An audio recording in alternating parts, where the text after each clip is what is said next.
Friendship day. शैली अपने रोज़ाना के समय से पहले उठी, तैयार हुई और स्कूल चली गई। उसने उन दोस्तों के बारे में सपना देखा जो उसे फ्रेंडशिप डे पर उपहार और कार्ड देकर बधाई देने के लिए लाइन में खड़े होंगे। लेकिन उसे आश्चर्य हुआ कि किसी ने भी उसे बधाई नहीं दी।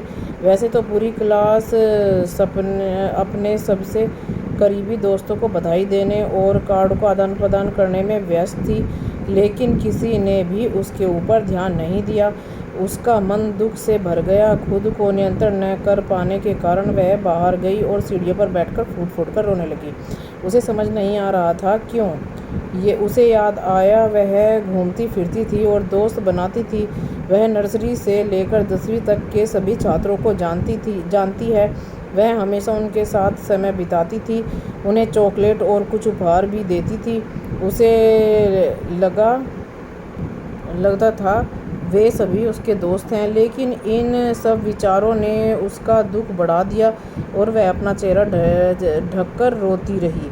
जब क्लास टीचर आई तो कुछ छात्रों ने उसे शैली के बारे में बताया। कुछ छात्रों ने उनसे क्लास में आने का आग्रह किया। जैसे ही उन्होंने अपनी प्रिय शिक्षिका को देखा, वह अपना नियंत्रण खो बैठी और ज़ोर ज़ोर से रोने लगी। क्योंकि शिक्षिका अपने प्रत्येक छात्र को अच्छी तरह जानती थी, इसलिए उन्होंने समस्या का अनुमान लगा लिया। उन्होंने इसे छात्रों को दोस्ती के गहरे अर्थ में अवगत कराने का यह सुनहरा अवसर माना। सच्ची दोस्ती क्या है? बुद्धिमान शिक्षक ने छात्रों के साथ एक सच्ची घटना का साझा किया। विभा 6ठी कक्षा की छात्रा थी। वह स्कूल में एक सुंदर, होशियार और अच्छी व्यवहार वाली लड़की थी। स्कूल में उसके बहुत अच्छे दोस्त थे, लेकिन उसके माता पिता को उसे हर रोज़ एक गिलास दूध पिलाने में बहुत परेशानी होती थी। एक दिन उसके पिता ने विनम्रता से पूछा, पिताजी के लिए तुम एक गिलास दूध क्यों नहीं पीती? वह कुछ देर तक चुप बैठी रही, फिर बोली। फिर पूछा, अगर मैं एक गिलास दूध पी लूँ तो क्या तुम मुझे वह सब दोगे जो मैं मांगूंगी? बिना किसी हिचकिचाहट के पिता ने हामी भर दी। उसने उससे वादा करवाया और उसने वैसा ही किया। जैसे ही उसे पिताजी की सहमति मिली, उसने एक ही घूंट में दूध का गिलास खाली कर दिया। हालांकि उसका चेहरा अप्रिय था। फिर उसने कहा, पिताजी मैं अपने बाल मुंडवाना चाहती हूँ। बातचीत सुनकर माँ चिल्लाई, क्या लड़की अपने बाल मुंडवाती हैं? यह हमारी परंपरा और मूल्य नहीं है। आंसू के साथ उसने पिताजी की ओर देखा। कृपया अपने वादे से पीछे मत हटना। पिताजी ने कहा, मैं पीछे नहीं हटूंगा। मैं अपना वादा निभाऊंगा, बशर्ते कि मैं रोज़ाना एक गिलास दूध पीने के लिए तैयार हूँ। वह तुरंत राजी हो गई। पिताजी उसे सैलून ले गए। अगले दिन वह पूरी तरह से मुंडा हुआ सिर लेकर स्कूल गई। पिताजी ने उसे स्कूल के गेट पर छोड़ा। हमेशा की तरह उसने हाथ हिलाया। उसने मुड़कर फिर से हाथ हिलाया। उसके पिता ने भी मुस्कुराते हुए हाथ हिलाया। जब वह आगे बढ़ी तो मुंडा हुआ सिर वाली एक और लड़की ने पीछे से विधा को बुलाया और उसे इंतज़ार करने के लिए कहा। वह चमकते चेहरे के साथ उसका इंतज़ार कर रही थी। एक महिला विभा के पिता के पास आई और बिना किसी परिचय के बोली, आपकी बेटी वाकई बहुत अच्छी है। आपकी बेटी के साथ चल रही लड़की मेरी बेटी है। वह कैंसर से पीड़ित है। वह पहली बार स्कूल आ रही है। कीमोथेरेपी के उपचार के बाद उसके स्कूल आने ने इनकार कर दिया क्योंकि वह अन्य छात्रों के साथ चिढ़ाए जाने से डरती थी। अचानक पापा को सब समझ में आ गया। उनकी बेटी अपनी सहेली के साथ खुद को पहचानना चाहती थी और वह उस चिढ़ाने के दर्द को साझा करना चाहती थी जो उसे सहना होगा। उन्हें अपनी बेटी पर गर्व हुआ। दोस्ती का महत्व अपनी सहेली के लिए त्याग की भावना है।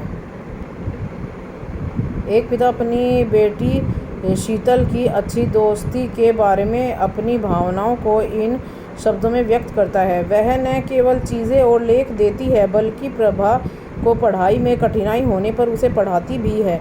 पिछले सप्ताह जब मैं पीटीएम मीटिंग में भाग लेने गया था तो उसकी कक्षा की शिक्षिका ने शीतल की बहुत प्रशंसा की। शिक्षा में स्कूल में शीतल की पहल के बारे में बताया।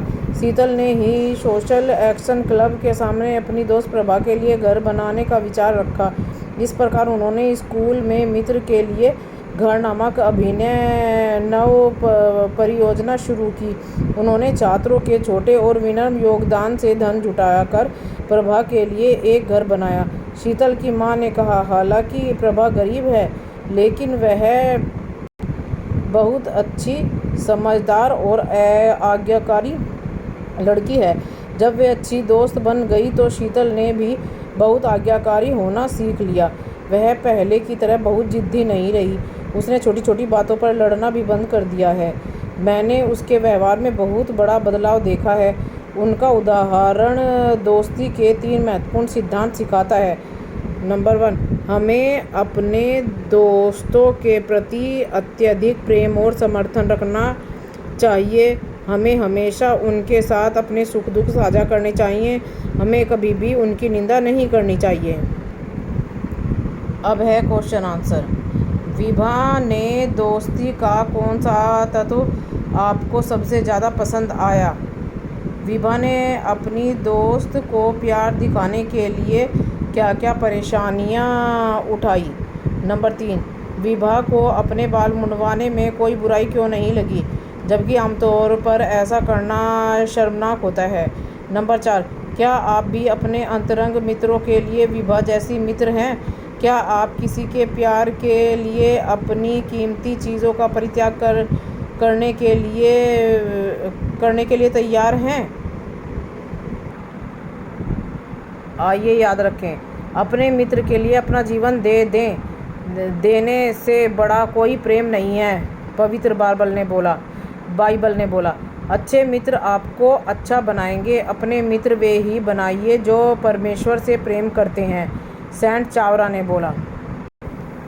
प्रभा से दोस्ती ने शीतल की ज़िंदगी कैसे बदल दी, बताइए। अच्छे मित्र से आपका क्या अभिप्राय है? पाठ में दिए गए उदाहरणों के आधार पर लिखिए। राइट और रॉन्ग। अजीत ने सोनू को दोस्त को चिढ़ाने के लिए डांटा। लालू टॉम को दोस्त के बैग से पेन चुराने के लिए प्रोत्साहित करता है। आओ हम उस बुढ़िया महिला की मदद करें। कविता ने अपने दोस्तों को आमंत्रित किया। आपको हर दिन पढ़ाई करने की ज़रूरत नहीं है, आप केवल परीक्षा के समय ही पढ़ाई कर सकते हैं। जोली ने कहा, माता पिता में ईश्वरीय छवि होती है, आपको उनके साथ बुरा व्यवहार नहीं करना चाहिए। माया ने मंजूषा से कहा, जिसने अपने माता पिता को चिढ़ाया।